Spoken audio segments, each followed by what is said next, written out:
This is a follow-up to a live that I made earlier this morning.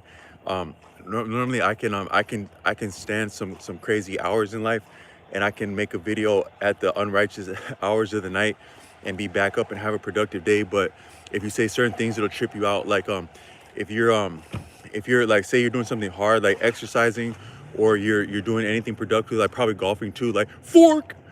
If you're doing certain things and you say certain things, it gives you a mind about something, and it'll trip you out. So like, you'll notice if you're ever exercising, one of the most deadly things I can imagine that I think of is actually what it means that somebody plays possum right. It's actually, it might be educational.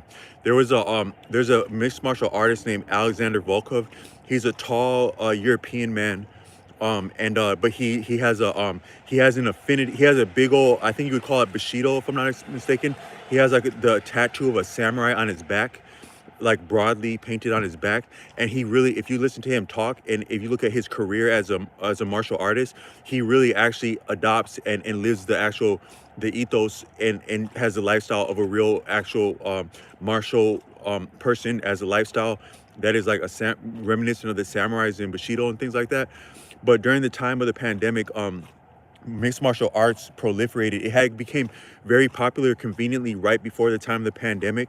You had right before this pandemic, like in 19, you had a couple like OGs that were lingering in the sport by then. You had Jorge Masvidal and Nate Diaz, and they were like the people's champs already. They were my favorite.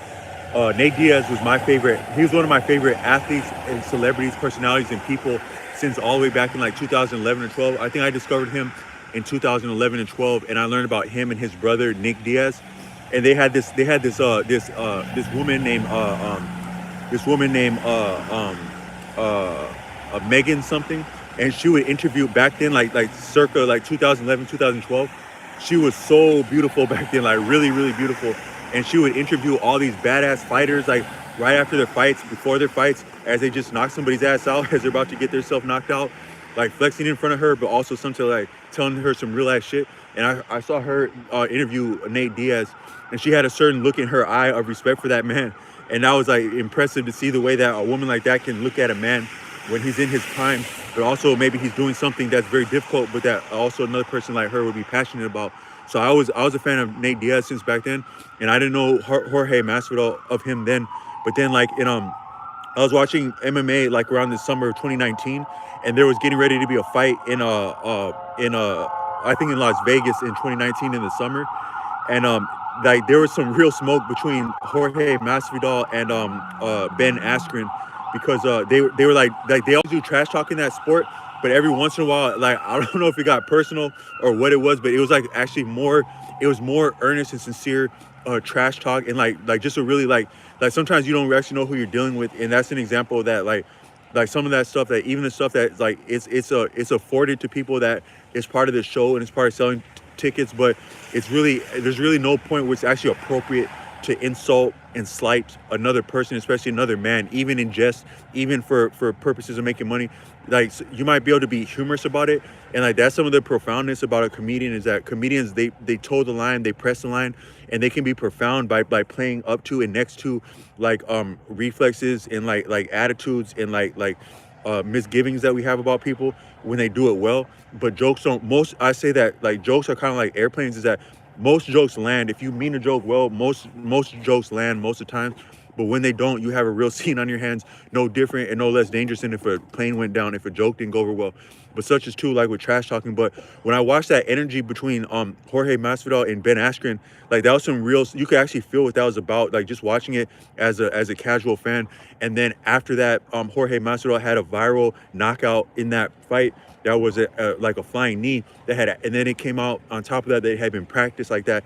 So he was that adamant about it. But then later on that year, I think actually the next year, I watched the Joe Rogan interview of Jorge Masvidal. It's a beautiful interview. There's at least two interviews with Jorge Masvidal and Joe Rogan, and those are actually like pieces unto themselves. Like there's a word in India for rehashing and reiterating the same resource or thing, like constantly. Like when you read a book constantly, like say the Holy Bible, you read it over and over, maybe a page over and over, or a book or a passage or the whole thing. when you read it a lot like that, it speaks to you on different wavelengths because your mind is different each time you approach it, even if you read it verbatim over and over, such that it has, that's part of what it means to have a living text and something like that. But you actually have some living pieces of content now on YouTube and online. If I imagine that there's probably most people watching this, you probably have some form of content. It could be any form of content on YouTube, but when it's real human beings expression, sometimes you have a living piece right there, and you can get value and enjoyment, frankly, of it many times over. So I rehashed that interview with Jorge Masvidal and Joe Rogan a lot, and one of the real things I like Jorge Masvidal said in that interview is that he's not about calling the authorities to help him in a problem, because that's just emboldening someone, and he thinks that people should have, he was teaching his family to stand up to bullies, and he I think he appreciated Ben Askren as maybe bullying him on some level. Like you hear what they said, but there might have been some level where Ben Askren was throwing his stature or his bearing as a man around Jorge Masvidal in a way that he didn't appreciate, and he took offense to that. But all I'm saying is that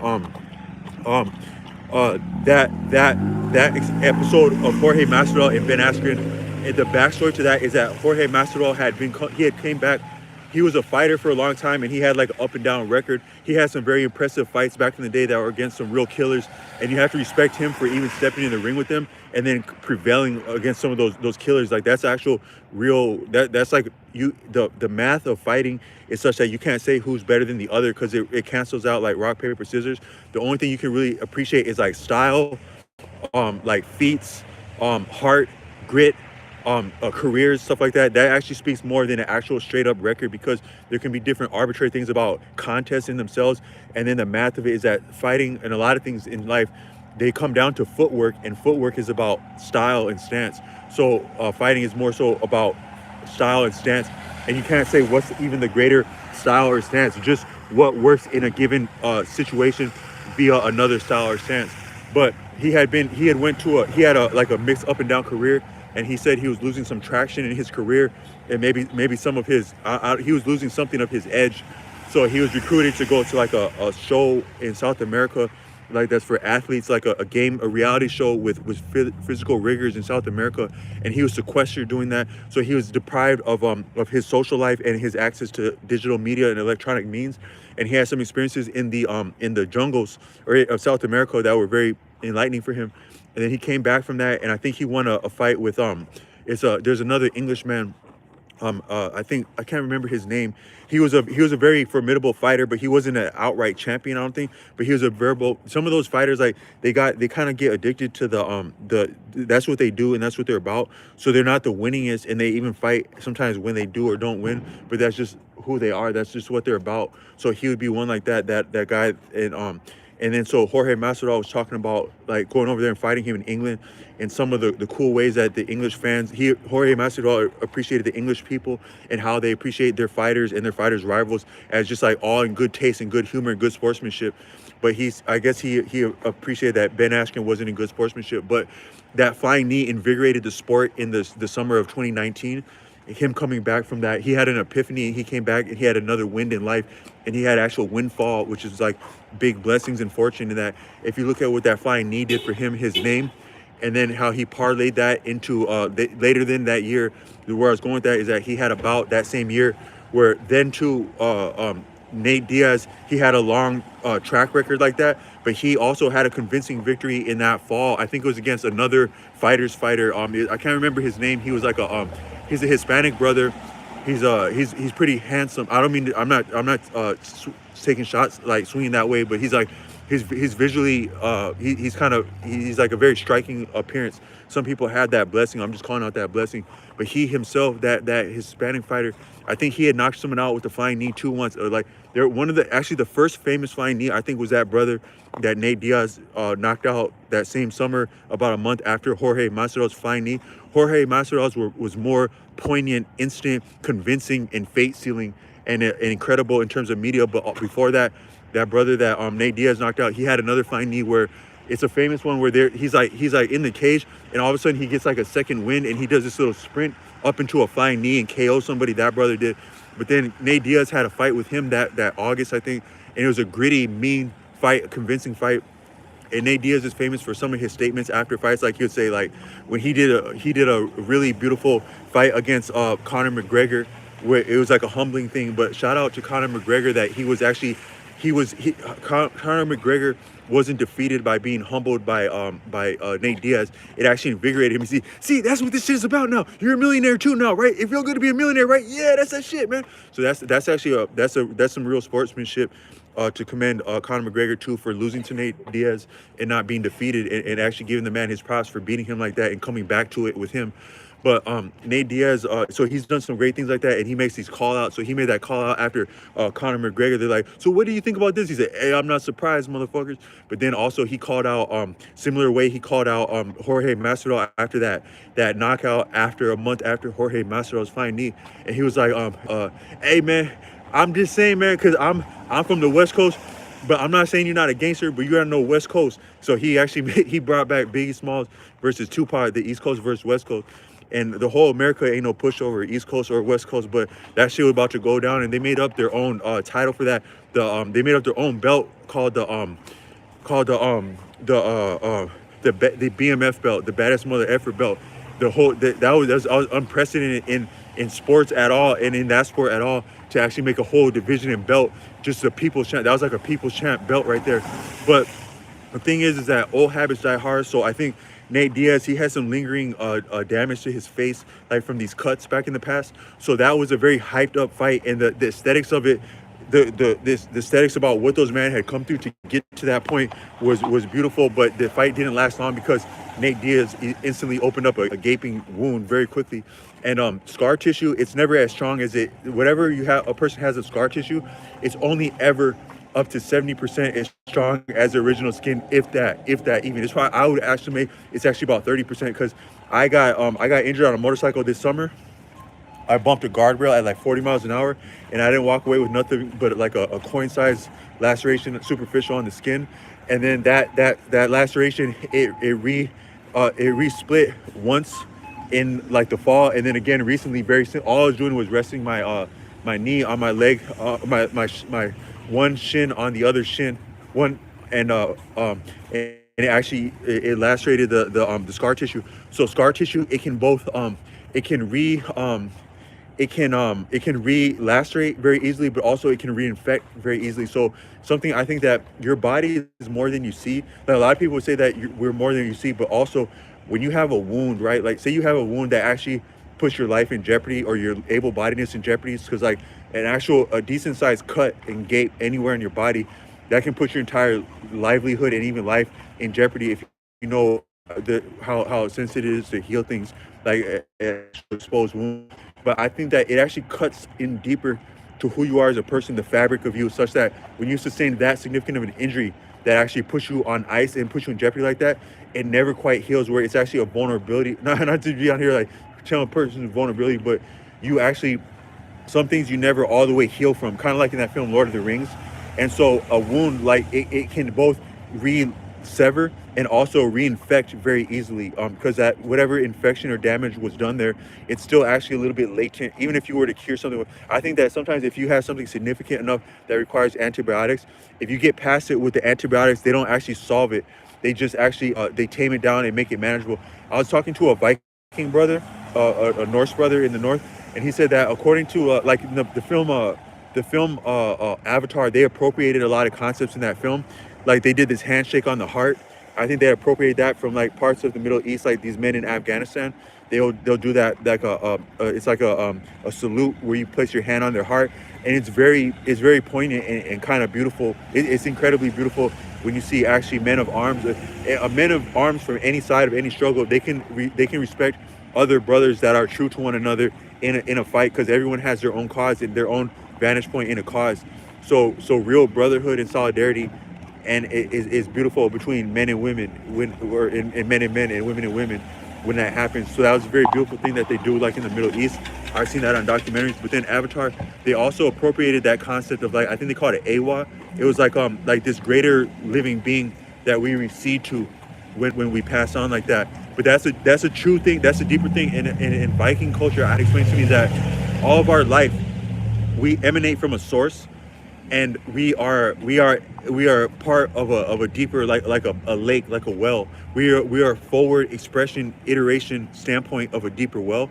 and all that we ingest, consume, do, see, think, are, say, do, it's part of us, and it goes back to that well. And so you never actually take anything that had been you, anything that you consume at all. It's always you, and it's always part of this earth, this well, this deeper well. It goes all the way back there. So like that's the thing. Like sometimes you see people who like to smoke cigarettes, and when people smoke cigarettes, like it's kind of like, yeah, man, let's go smoke some cigarettes, man. I know I don't belong smoking cigarettes, but this shit ain't caught up with me yet, and I don't think it's gonna catch up with me soon.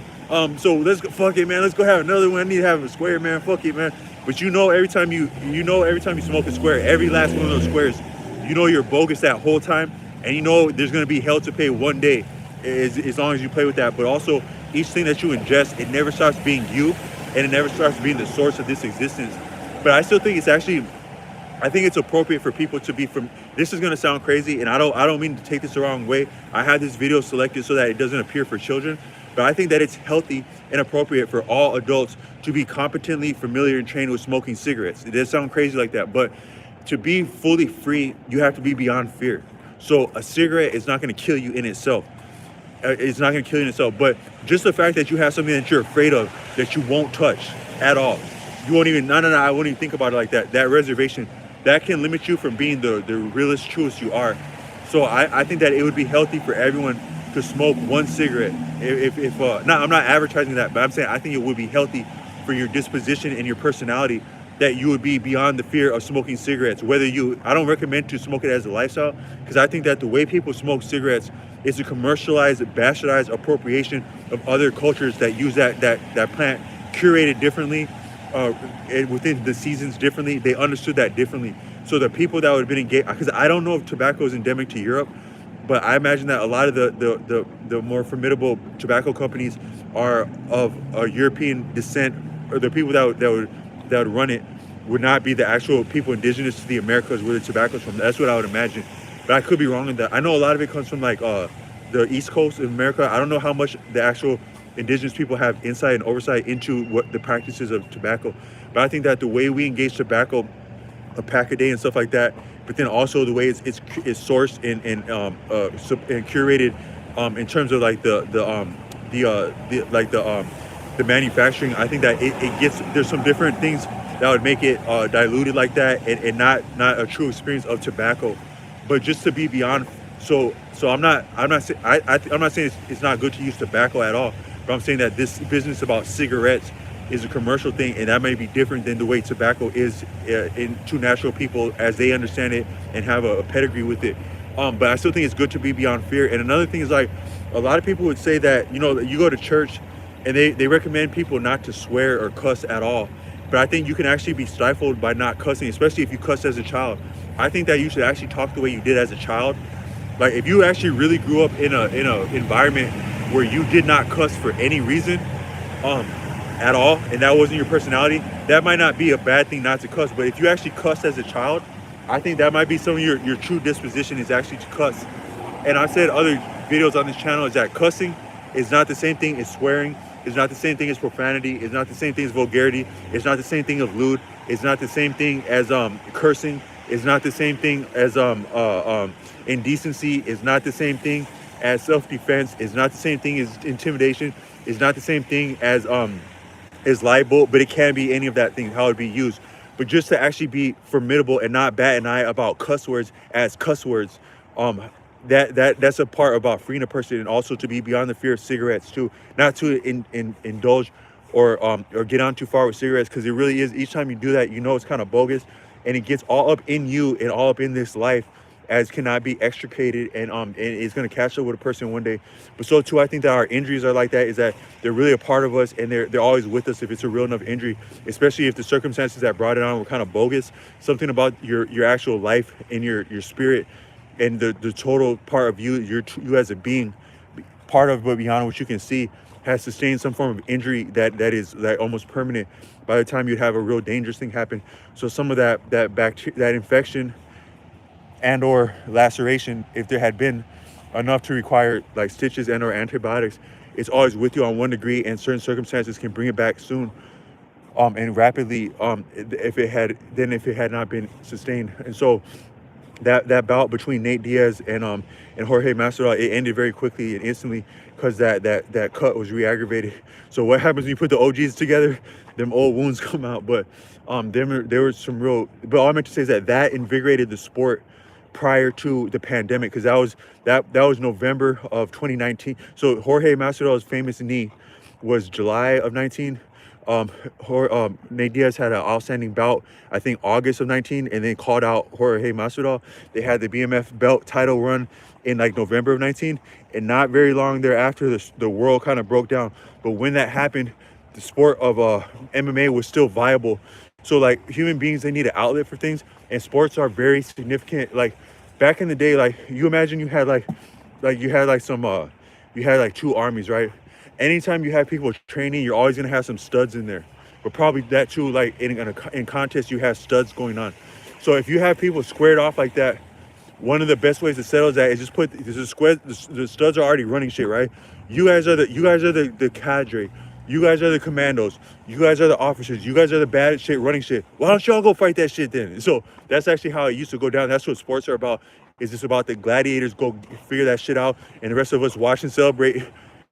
And maybe we survive or maybe we don't, but let the gladiators figure that shit out.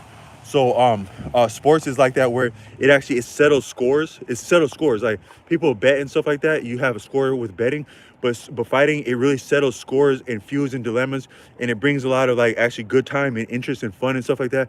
So sports is nearly indispensable to the human experience. Like you have all these well-to-do people, doctors, lawyers, educated, all this important shit, but they're more worried about the game. Like, man, what are we gonna do on Friday, man? What's the game about, man? This all the same kind of games that kids would play, and their parents tell them that to put that away and do your homework. People that actually won with homework and they got these jobs and titles and stuff, they're more interested in the game and stuff. The kids that somehow got to be good while they were having to do homework also. But so during the time of the pandemic, the MMA stuff, it proliferated a lot, and it was popular. It was released during the time of the pandemic. But at that time, I watched that this guy had been from he had been from Europe, Alexander Volkov, I think, and he was really incredible if you look at his fight background. And then he went up against his brother. He was like a former football player, but he was physically formidable and he had some talent in fighting, but he didn't have the pedigree in the skill set of being a martial artist over many seasons like Volkov did. So during the time of the pandemic, in them bubble fights, Volkov kicked him exactly in his solar plexus, and it knocked the wind out of him, and it was like one of the most graphic, brutal things I've seen in that sport, was that kick to the solar plexus. But then that Volkov, I saw him before that. He was fighting a knockout artist named I can't remember his name. He's an African American brother from Texas, and he's hilarious how he talks. He has a slow way of talking. I can't think of his name, but he has a lot of knockouts in that sport. He's in mixed martial arts, but he's just there to knock people out. But he's really entertaining, because that sport's about entertaining. But one time they were fighting, Volkov and that guy, and that guy played possum with him in the fight, the way you're supposed to play possum. So he's like, and you think Volkov is winning, and then he comes back and he knocks he decimated. Volkov was winning that fight all around. And then that guy, he played possum on him, and he made it look like he's not a problem and like he's wobbly, but he knew what the hell he was doing. He was that's if you want to see the most danger you may see in the sport of MMA, what danger actually looks like, watch that fight with Volkov with that I can't remember that name's brother. He's an African American brother with a bald head who's hilarious. But I'm saying that kind of white with a bald head, but he's a real. I wouldn't want no fucking smoke with that guy, man. He's a real knockout artist. But he played possum the way you're supposed to play possum, and he gave it to that actual Volkov, that samurai guy. He gave it to him. But I forgot. There's a reason why I was referencing that. But I was saying that one of the things that will knock someone out, right? So when you're doing like something like fitness and stuff like that, what will knock a person out, it's very similar to playing possum, right? Is like make some shit sound like it's all good, right? So say somebody's working out and shit, right? They're like exercising and shit, right? They're like doing some crazy shit that make everybody like, oh wow. And then someone's like, man, that guy's the greatest. Or like, man, like somebody give you the right compliment, like you actually just won something, right? They make you think like you got a victory. Like my dad said that my dad used to watch my dad used to follow like revolutionaries and stuff in Africa, and there's this famous revolutionary from Africa who said that his motto is don't claim easy victories, Like be true to your word and don't claim easy victories. Don't be content with an easy victory. That's also like saying don't rest on your laurels. So if you haven't even got a victory yet, if you're just working out or something and somebody says the right thing that make you feel like it's all good, that's actually one way to psych someone out, is that you just make some kind of comment like, or even someone's doing something cool like, oh, that's genius. By the time that you flinch at thinking that something is settled for, it's the victory, because there's an instinct to relent at upon a victory. It's like a deeper thing where like some people want to do a Super Bowl, end zone dance like in football, and real coaches don't appreciate that shit. Like it might be part of morale and like winning the crowd over, and that might be a momentum and an advantage, but they're not about like that. They're not about that celebrating shit, because that's the shit that get people to lose games and get people killed and shit. Like celebrating before there's anything to celebrate, or even after there's something to celebrate, because it should be right back to work, in the vein of like MJ and them fools that get right back after it after a victory, and like Kobe Bryant, or not to call them fools, but them, the great MJ, the great Kobe, they would be the first ones back to work after a victory. And that there's an author, Tim Grover. He was the trainer of Michael MJ. MJ was like his first client as a personal trainer when personal trainers were new in like the 90s. And then he got on with Kobe and Dwayne Wade, and he has a book Unstoppable and On Winning. And he talks about that mindset about just getting the hell back to work, because they're not looking for one ring, they're looking for multiples of rings before and by the time and after they even win one ring. The mindset like that, but that will psych a person out when you're doing something arduous and difficult and strenuous.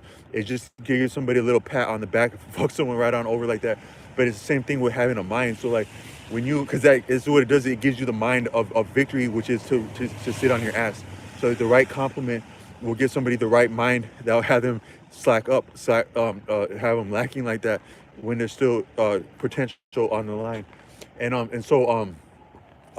But if I did a video on this channel last night where I was up late doing this, or that late, but if I say like, oh, I did that this morning, that just the thought of saying a time of day about it or something like that, that can make it daunting. Someone might know what I'm talking about. Like if you ever had a job like third shift or something like that, and you're used to working third shift, it doesn't really mess up the thing of it. But if somebody says the right thing, or you wake up in the morning and the birds chirp the right way when it should be night, but it's actually day, or it should be day, but it's actually night, it'll kind of be daunting like that. So I just want to say that's an example of how, according to Arthur Avalon, where there's no mind, there's no limitation.